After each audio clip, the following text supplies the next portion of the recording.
Alsobrooks said she wants the Commanders to stay and believes building a new stadium not far from the old one in Landover on land the team already owns is the best option for owner Dan Snyder. Alsobrooks says that site is the most accessible on game days by public transportation.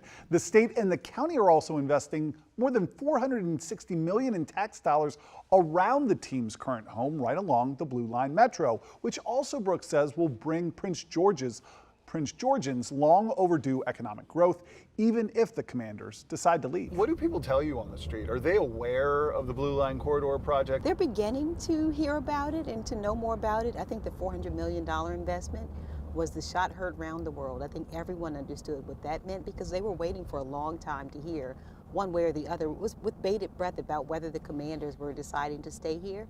And I think it was a relief for people to hear that our future didn't hinge on just what happened with the Commanders, that we have a future either way.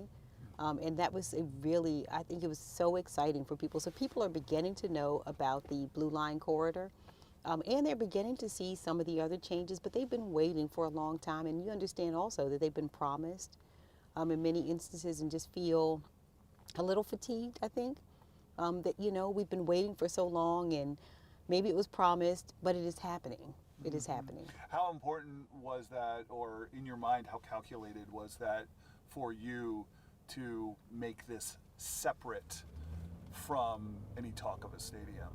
Oh, it was so important because it said to the people who live in those communities that have been ignored that we're not going to be held hostage by any one particular entity. All of it works together. And that no matter what, and I've said this over and over again, we will be making those investments that will help them to enjoy the amenities that they've been waiting for. I think there's a process by which we have to continue to build trust with the public. Mm-hmm. And when they begin to see the initial investments, they see the roads changing, they see the investments where the roads are repaired, they're seeing the investments around the new hospital, they'll see the investments around Morgan Boulevard. So as those things happen, then you begin to develop trust with the public and they can trust that more is coming. And you know what? I'm totally comfortable with that process. It's interesting that you keep on harping on trust. It's important. Why is there a lack of trust? I don't know that there is. I don't think people lack trust necessarily for me as a leader, but I just think as a county, we're talking about a history of people who have been left behind. Where are we pulling into right now? So we're coming over now. This is Morgan Boulevard. This is near the Metro. And these Metro stops are key to this entire project. Oh, yeah. Transit is huge. So the development that you're seeing is all revolves around transit. This is all transit-oriented development, and so the Morgan Boulevard station here you're seeing is a huge part of the plan as well. Is making investments here. We're making certain infrastructure investments that we believe also, again, will attract private investment around this area, and this will travel all the way down to Washington. Let's talk about TOD and equity. Why are those two things tied so closely? Well, to this point, we have not, because we have lacked those amenities, our residents have had to go elsewhere to shop, to eat, to get medical care, to work. So they're getting on these metro lines, they're taking their money elsewhere. That's what happens, is they get on these metros and they take their resources elsewhere. We want to be able to keep all those resources here at home and to be able to use them to grow our community. So that's where the equity comes in, is that, because it's not here, then our residents have had to use this metro to travel out of the county. We want to be able to focus all of it here, to have all of it right here, and to be able to, again, to keep their dollars circulating in our community, to benefit our residents, to grow businesses here, to be able to create wealth here, to be able to create opportunity here, to be able to have entertainment here, to enjoy your family here. The toll that it creates to have to travel elsewhere, when you can sit now at the table in the evening with your children and do homework, you're not spending 2 hours traveling to and from a place. If you can live and work here, it means that your quality of life improves. I would imagine in many ways you want people to start getting on the metro and coming out to Prince George's County for something other than a football game, right? Oh yeah, exactly. So we want the people to be able to work here and such, but we also want to create a situation where people are coming to us, to go to our amphitheater, to shop in our retail establishments. You're right, to be able to see games here. So we're creating all of that here now. The cultural centers, all of the activity that will be here means that our residents will not only be able to enjoy it, but you're right, others will also. So we have here about 50 acres of land that is publicly owned land. And what's really significant about this area and about this land is we've heard a lot of concern from the public about eminent domain. But what makes this really ideal for us is these are publicly owned lands that we can develop. These are developable areas that we can also attract some private investment. But we have this area, and then leads all the way around here. This is a park, or what should be a park, and will soon be a park, a Hill Road Park.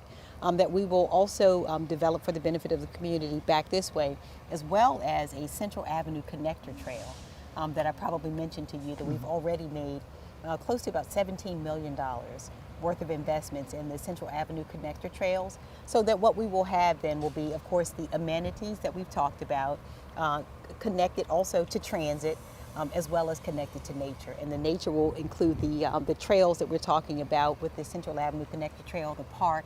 So this will be a beautiful space where people can shop, where they can enjoy entertainment, where they can live, where they can have also access, as you mentioned, about equity and having accessibility for many levels of finances, and also have a connection to nature. So this is public land, but it's Yes. kind of going to waste, isn't it? Right now? Well, no, not so much. You know what? It won't. Well, soon it will not be. Right. Right. So it is developable, and you're right. It's undeveloped land. Is Because what we're talking about. what is the challenge? Why is it undeveloped? Well, you know what? Because to this point, we've not had the investments that were necessary, or the vision as to how to use it to benefit the public. And we now have that vision with the Blue Line Corridor vision about how we can connect this public land, again, how we can develop it through the investments that we've made, the walkable, bikeable spaces, how we can invest in the connector trail. So we have the vision. We also have some of the resources that have come here, about $66 million worth of investments that have now made this able to be an investment ready. And as I understand it, part of what that money is going to be used for is just making this land developable. Exactly, just making it developable. Ready to go as soon as you get out and sign up some outlet mall or some big,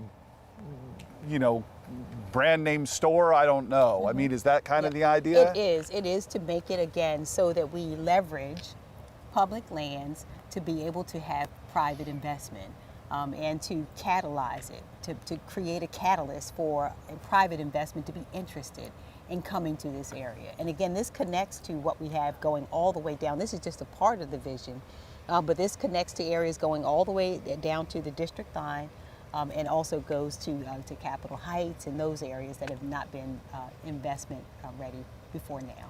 When you talk about the way we've seen Washington, D.C., the city explode economically, Northern Virginia explodes economically, is this about economic equality for the people of Prince George's County? Oh, absolutely. Oh, absolutely. This is about economic equality. So our residents have gone out of the county for much of what we've needed, everything from health care to shopping, retail, entertainment. We've gone outside the county for all of that. And it shouldn't have been that way. It really should not have been that way. And so this is our opportunity to bring equality to the county. When we talk about bringing additional federal agencies near our transit hubs, some of those opportunities that have gone elsewhere around the region are now finally coming to Prince George.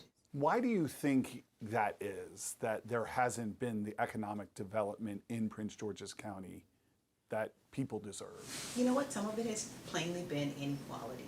It really has. It's been that we haven't gotten our fair share in some instances. For example, I just mentioned federal agencies.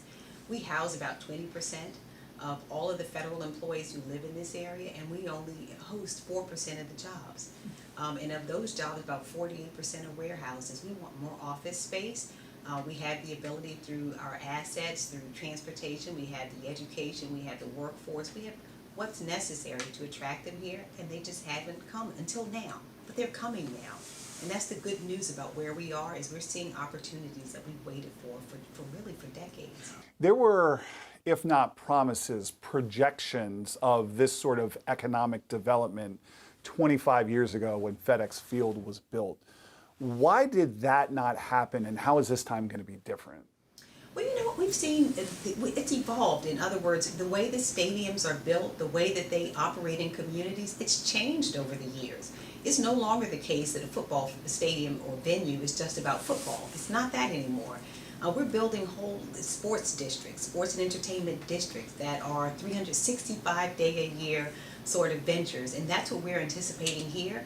Is having not only the football, but having the opportunity also to have entertainment, cultural centers, to be able to have potentially schools in that area. And so we're building out a whole sports and entertainment district, and that's very different than the way we envisioned this 25 years ago. What can you tell me about the sports and entertainment district and how dependent it is on a Washington Commanders stadium? Well, you know, the Commanders are a part of it. They really are. The Commanders, you know, everyone in this DMV, we have so many fans. We have fans, you know, we are fans of the Commanders, and so it is a really important part of our community, but it's a part of it, which is why we are building not just for the Commanders, but what we're anticipating is building around it, and we're talking again about a cultural center, about having also an amphitheater where we can hear music and we can go and have retail and dining. And so this is about more than just the Commanders. It's about making sure that this community has amenities 365 days a year. To be clear, you believe this succeeds with or without the Commanders? I do. That's Why? exactly the way that we have designed it, is to make sure that no matter what, we are not leaving behind the people who live around that stadium. And the reason I believe that, again, is because we are making the investments, we're prioritizing it in roads, making the investments in the businesses around it. As I talked about the amphitheater, we just recently secured another $4 million toward a $20 million commitment that the state has made toward the amphitheater. So we're building no matter what, and we believe that this makes it even more attractive for the Commanders to come. We're kind of getting ready the soil for them to continue to plant here, and we believe that they add to the vision. They are not the sole vision that we have, but they add significantly to the vision that we already have for a sports and entertainment district. But you're not going to lose any sleep over their decision. No, I'm focused on the people who are here. And no matter what, we are planning, we're envisioning what this looks like for us. But make no mistake about it, we believe that the Commanders are important to fans in the DMV. They have been for us during COVID. They were good partners to us. They have been good partners for us over the last several years in many of the things that we've needed to do for our community. And so we want them here. We want to continue the partnership with the Commanders, to continue to grow it. And we're getting that work started right now.